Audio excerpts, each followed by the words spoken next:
Hey guys, welcome to another video.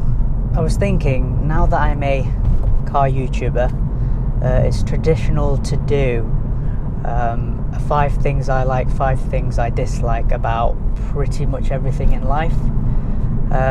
Personally, I find the dislike videos more interesting, so I think I'll start with that. But a bit of a disclaimer before I start. I don't hate this car. It's quite the opposite, I love it. Suppose it's a bit like having a child, maybe. They're annoying some of the time, but you still love them at the end of the day. Isn't that right, Mum? To be honest, I actually struggled to find 5 things I disliked. There are definitely 4 things. You may have noticed straight away, the passenger seat belt is on.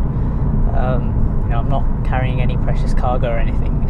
A lot of people have sat in the passenger seat, and where it's positioned right now is where people just end up leaving the seat, and basically the seat belts, the metal buckle thing that they've got here, that knocks against the plastic on the side of these Recaro seats, and because the suspension is quite stiff in this car, it just knocks all the time. It's really annoying. So I thought I'd save you the hassle of having to listen to that every 5 seconds.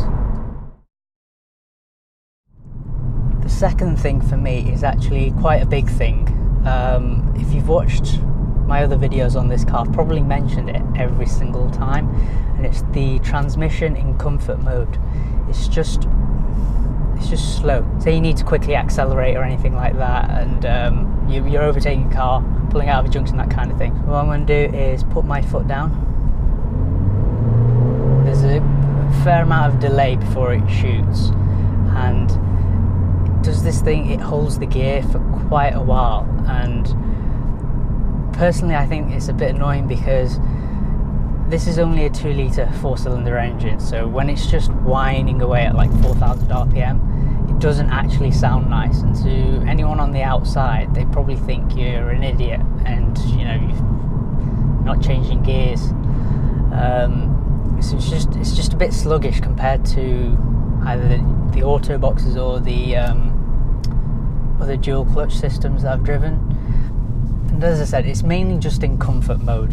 I generally 80-90% of the time drive this in individual, which I've set up so that it's in manual, sporty gear changes, that kind of thing.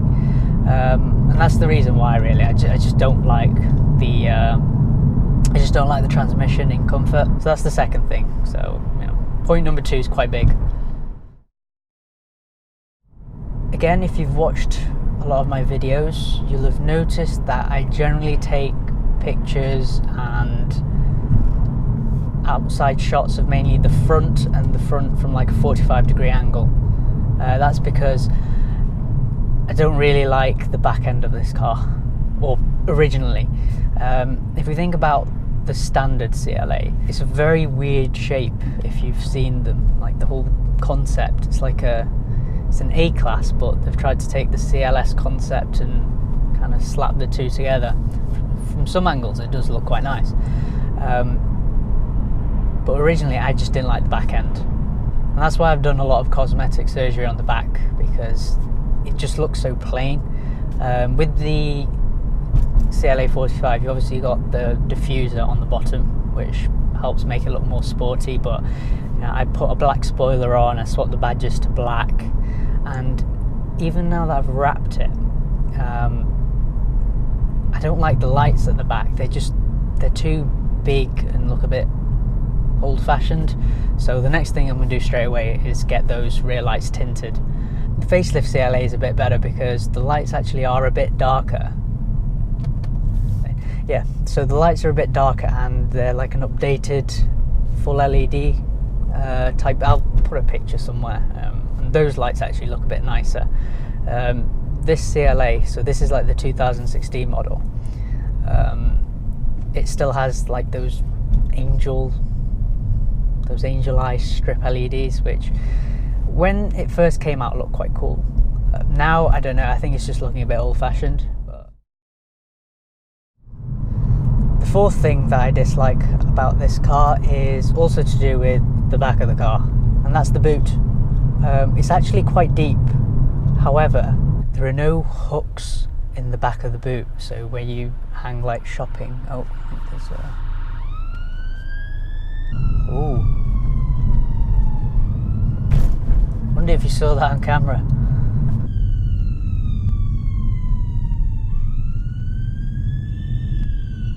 Ooh. Point number 4.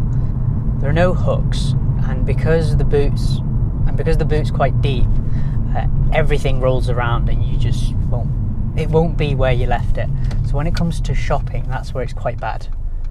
Unless you completely fill the boot so that nothing can actually move around, it ends up going everywhere. So I end up just putting stuff in the footwells. What's the fifth thing that I dislike? Let's try and think of something.